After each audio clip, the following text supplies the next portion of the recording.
City have always been an awkward club. We've always done things backward. We've always done things in a weird way. And if we're the first English club to really get kicked out of the Champions League, and then we win it this season with empty seats, there'd be some irony to it, and a sort of City tradition of doing it in a weird way. We couldn't win the Premier League in a normal way. We had to have the Aguerooooo moment.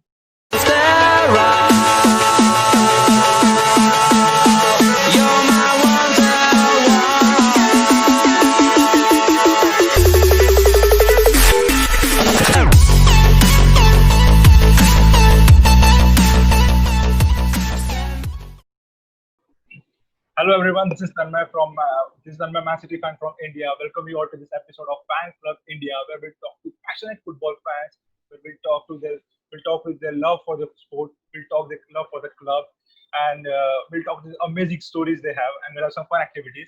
So today I have a very special guest on my show, the guy who is one of the inspiration for me to start the YouTube channel. He was one of the first City fans I saw on YouTube, who I like the way he talks. I like the way he banters the United fan, Liverpool fan, Chelsea fan. I like the team of 90-minute football works there. So I would like to welcome Lawrence Buvey, also known as Buvey. So Lawrence, welcome to the show. How are you, bro? Thanks, man. Thanks for having me. So before I start, I would like to congratulate you on the work you've done, the success you've gained in the past couple of years. And then I would like to thank you so much to be here, because I just sent you one message of that I would like to be on the show, and without hesitation you accepted my request and you are here. So thank you so much to be here. No, not at all. It's always nice to connect to football fans from around the world, especially from India as well, which is really special. So yeah, thank you, and I hope your audience are doing well. Yes. So let's get to the talk show. So I'm from India, the country is dominated by cricket fans. So being a football fan here is quite a thing, though we have a good number in recent years. You are from the country who has invented cricket. So, but UK has been playing football for centuries. So tell me your first football encounter. How did you started following football, and especially how did you start following Manchester City? Yeah, so I've been playing football and in love with football since I was 5-6 years old. There's I think some people, when they're kids in England, they go to school and they have all their mates are fans of Man United and Arsenal and Liverpool. And I had a connection to Man City through my family. I'm born in Bristol, so I don't live in Manchester. But I had a deep connection through my family to Man City. So from that perspective, I had to make a decision whether to follow Man City through my connection or try and support one of the successful teams, because Man City weren't successful in 2002, 2001 when I was sort of 7-8 years old. We were awful. We were a laughing stock. We had this weird connection to signing old players from other clubs. So we had Peter Schmeichel, David Seaman, Andy Cole, Robbie Fowler, all these sort of has-been players that joined City, and for that reason I sort of loved the club. I love that sort of aspect of Man City, being a bit of an underdog, having a great heritage and a great fan base and a great stadium at Main Road, but also being a bit of a funny, quirky club that are known for last-minute hurrahs. Obviously, Paul Dickov in the playoff final. Right. So from that perspective, that's my first encounter with football. Is looking at Man City and thinking, what is this club? It was such an interesting club that obviously wasn't very successful in the early 2000s, and thinking, yeah, I love it already. Great. So you've been to many Man City live games. So if you had to pick one as your favorite game of all time, I know this is a tough question, but still, which one you'll pick? Really, really tough. I've been to hundreds, luckily enough to see hundreds of times City play. Seeing Man City beat Man United at Old Trafford will always go down as one of my first Manchester derbies. Wow. The time we beat Man United, Guardiola versus Mourinho, probably in terms of a performance was very special. I think it was, what was it, 2-0, 2-1? 2-1, yeah. It was 2-1. It was when Sterling was keeping it in the corner. and that was very special because he was keeping it in the corner at the away end, and I was very lucky to be in the away end. I've seen us win the League Cup final against Chelsea. I've never seen us win the FA Cup. I wasn't there for either one of those, or the QPR game. Wow. Well, I'll have to go with the Man United 2-1. It's just so special being at Old Trafford, and half the stadium was empty, and we honestly kept the ball in the corner for about 8-9 minutes, and it was absolutely beautiful to watch. So you just mentioned the QPR game. The Aguero, if you're talking about Man City, so it is compulsory to talk about the Aguero moment, the last minute winner. So how would you describe it? Like, how would you describe that moment? Well, I mean, the start of the game was very nervous because we had a moment to win the Premier League a lot earlier. We were ahead of Man United. We dropped points at Swansea and Stoke. Yeah. And I saw it coming that sort of confidence could be lost again. And I saw it at the start of the QPR game. We were very lucky to get back into the title race with Everton taking points off Man United. I think it was 4-4 in that game. And then obviously we beat Man United 1-0 at the Etihad with Vincent Kompany header. But the game against QPR, we were slow. We didn't keep the ball. We were awful. It's one of the worst performances I've ever seen a sort of new Man City side play. Very, very poor at keeping the ball and being calm and collected. A bit like we needed to perform against QPR like we did against Brighton last season, the final game of the season. Arguably against a better opposition in Liverpool, who were definitely going to win their final game. Anyway, the Mackie goal, the Cisse goal, they were all for it. We were honestly dire. And if you take the Dzeko and the Aguero goal away, which really they were emotional goals that happened a bit out of nowhere, strikes of luck, almost lightning hit twice almost. We should have probably lost that game 2-1, really. Obviously Zabaleta's goal was brilliant as well, but for me, I think the Aguero moment, obviously, I think it's the best moment in Premier League history. I think it goes down as maybe top 5 in the history of the sport. And as a City fan, it's very lucky that we have that. I don't remember much about that day. I was pretty distraught for most of it because of how bad we were playing. And then obviously the Aguero goal was incredibly emotional. Great. So now let's get 8 years in the future now. In 2020, now we are here. This season, after two amazing seasons, 198 points, 5 trophies, back-to-back Premier League, Centurion season, domestic treble. In terms of Premier League, we were quite disappointing considering the gap between Liverpool. But this has been a pretty decent season. Like, we already won the Carabao Cup. We are still in the FA Cup. We still have a good lead against Real Madrid in the Champions League. So how would you assess this season till now? I don't think it's been that bad. You can't win. It's basically impossible to win 3 Premier Leagues in a row. The gap between Liverpool sort of deserved it. On some level, they could have won last season and then won this season and did what we did last season, if that makes sense. I think both sides are good enough to have won doubles, sort of Premier League back to back. So they deserve to win the Premier League last season almost as much as we did. Obviously, it was so close. So this season they've carried that on. We haven't. We've lost a leader in Vincent Kompany. And I think the issue might have been that we didn't sign a centre back. They obviously have big faith in Eric Garcia. They have big faith in Howard Bellis. But they're too young, obviously, to take the mantle of someone like Vincent Kompany. I think it was a misstep letting him go. I think I would have given him assurances of either playing time and a coaching role, or just saying, look, you're going to be the assistant coach, an assistant coach. I think obviously Arteta was still at the club before we got approached by Arsenal. I think his move to Anderlecht hasn't quite worked out, and obviously the rumours, even though it won't happen this season, that Kompany was close to potentially being Guardiola's new assistant. It shows you it hasn't quite worked out. So Kompany was massive, and I don't think we handled it well. If we were serious about winning the Premier League, but apart from that, we didn't spend much money, and we ended up beating Real Madrid at their ground, which is a second team to do that in modern history from England.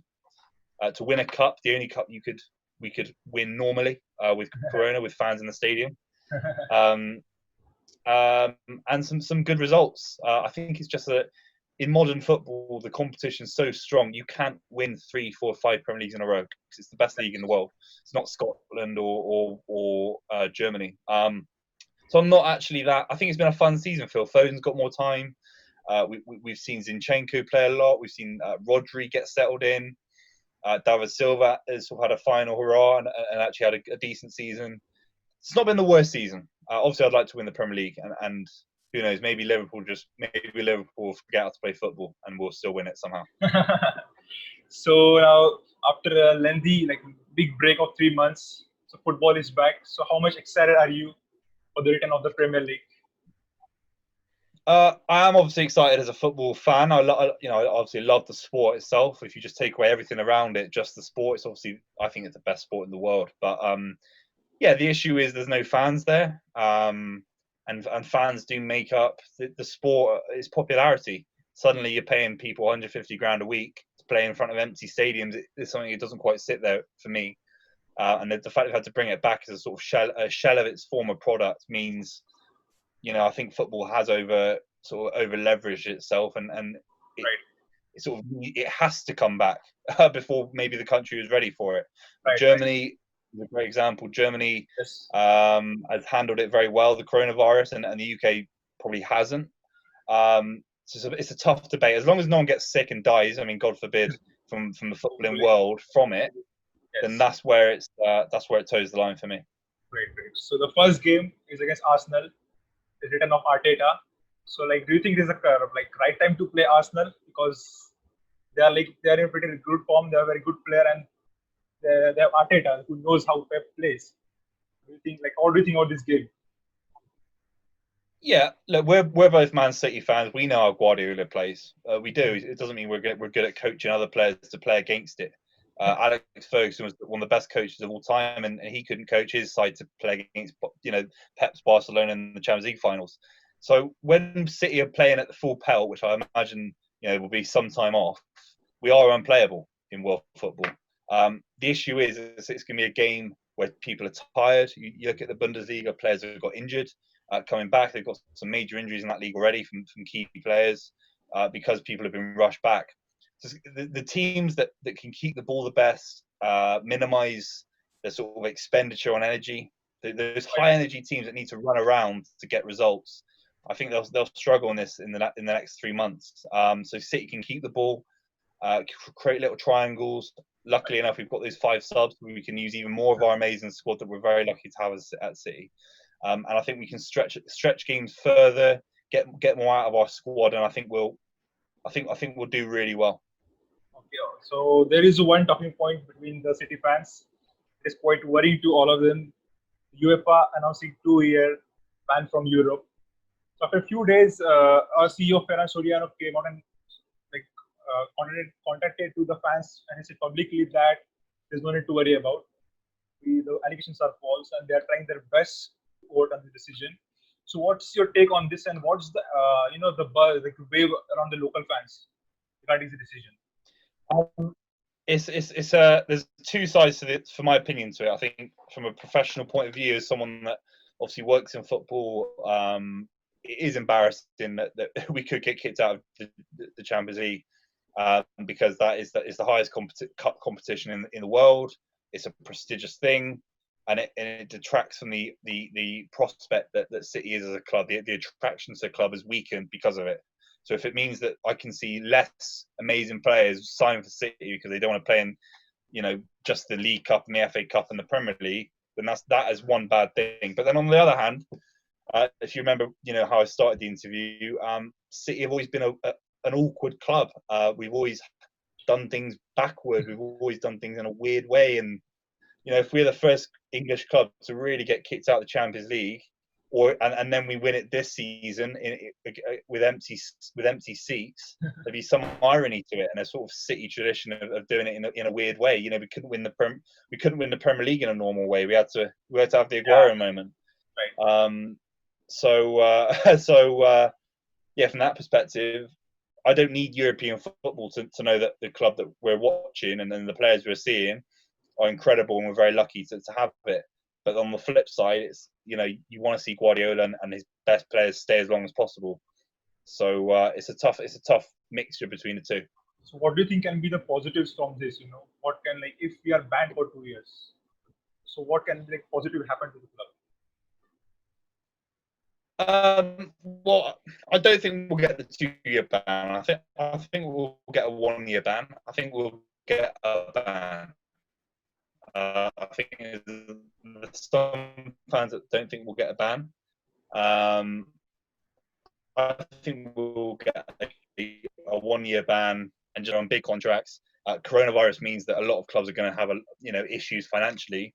I think that's going to put them on clubs. So I think people like De Bruyne and Sterling will sit on their contract for 1 year. If it's 2 years, if it's announced this week, it's 2 years. Then that's where De Bruyne maybe has a year and he starts looking. The likes of maybe even Aguero trying to get maybe one final payday because he's obviously in his early 30s. People like that. Even Bernardo Mahrez. It's in 2 years is a massive difference to 1 year in football. Great. So now we'll move to the second last section of our talk show. So you are now consider that you are a manager and you have to pick a 5-a-side City team. Who goes in your team and why? Well, in 5-a-side, you obviously want a goalie that can. The pitches are so small. You'd obviously put Ederson in there because he could probably just shoot from the halfway line. In a 5-a-side pitch, you'd obviously put Ederson in because he could probably play outfield. You could have six. You could almost have 6 men. You'd overpower teams because he's so good on the ball. At the back, I think you need someone with a.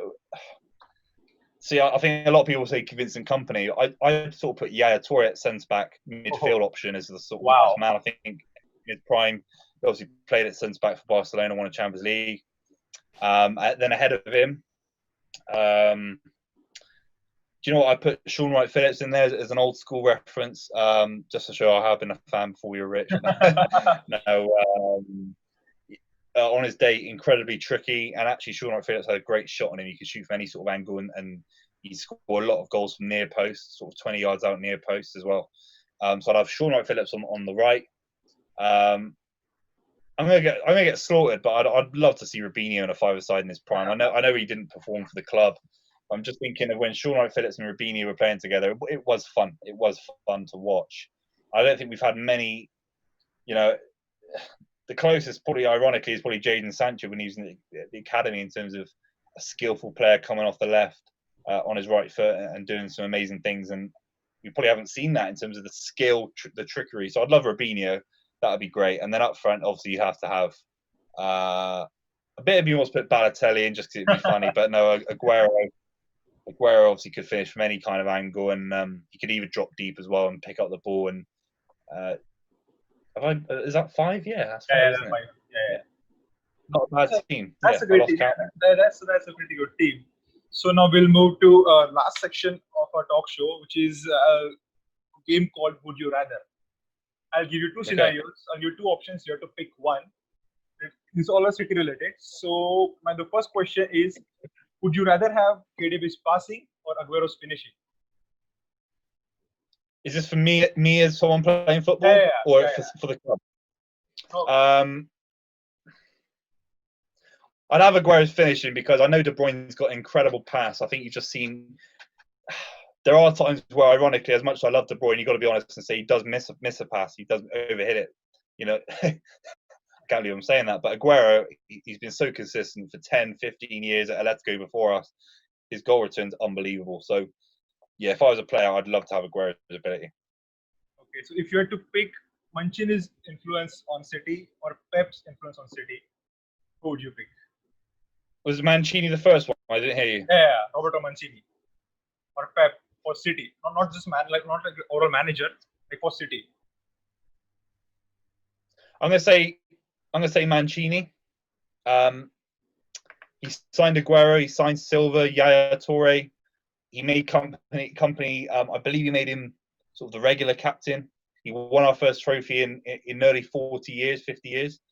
For me, does Guardiola win the Premier League back-to-back without Aguero 100-point season? I'm not actually too sure. I don't know if you could get those sort of signings these days. We signed Yaya Toure for 30 mil. We signed David Silva for 24 mil.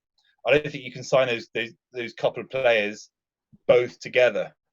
I mean, it's absolutely unbelievable. I think these days the press and social media would kill the rumours off, and you'd only be able to sign one. So Mancini, his character, his enthusiasm, he's the foundation of the modern Man City. He really is. Great, great. So third question. This is regarding this season. Would you rather take City win 2-1 at Bernabeu, but Ramos red card, or would you rather take City win 3-1 at Bernabeu, but Ramos, there's no red card for Ramos, so he's eligible for second leg? What would you pick? Because he is a influential player. I think the one without the I think the one without the red card, just because I think we were so good that night. You know, you wouldn't need it because I think we were just so good on the night. We were unbelievable. We should have won 4-5-0 really that game. Yeah, that's true. Would you rather score 5 goals for City or a last-minute winner versus Man United at Old Trafford? Yeah, the final one, of course. I think 5 goals is, you know, I think you get remembered for events as opposed to numbers, right? And I think one important goal is better than 5. So I'll take the last one, yeah. Great, great. And this one's a tough one, but you had to pick one Vincent Kompany's goal versus Man United 2011-2012 season, or Vincent Kompany's goal against Leicester last season. If you pick one, the other doesn't happen. So you have to pick wisely. Well, yeah, every City fan will have to say the first one because it was against Man United, our bigger rivals than Liverpool, and it was our first Premier League win. Obviously the goal itself, the technique, anyone could have scored Vincent Kompany's header. Well, someone tall enough. The technique against Leicester was the issue. The debate is that could Aguerooooo have scored that kind of goal? Yeah, could he? You know, of course he could. Could Yaya Toure? But I don't think any of them would actually have stepped up and tried to gamble. And Kompany had the balls to gamble, and I think that's why, as a goal, it is a better goal. It's probably slightly less important than the other one. Great, it's a great wait. So Lawrence, it's been a pleasure. Thank you so much for joining. Likewise. us. Thank you so much for joining us, bro. And it was I had a lot of fun to talk to you. Hope to catch you soon again, and hope likewise. And hopefully we win some trophies this season. FA Cup and hopefully Champions League. That'll be lovely. That'll be lovely. That's okay, bro. Thank you so much for joining us. Thank you. Take care. Stay safe. Pleasure. Come on, City. Bye-bye. Stay safe, mate. Bye. Bye-bye.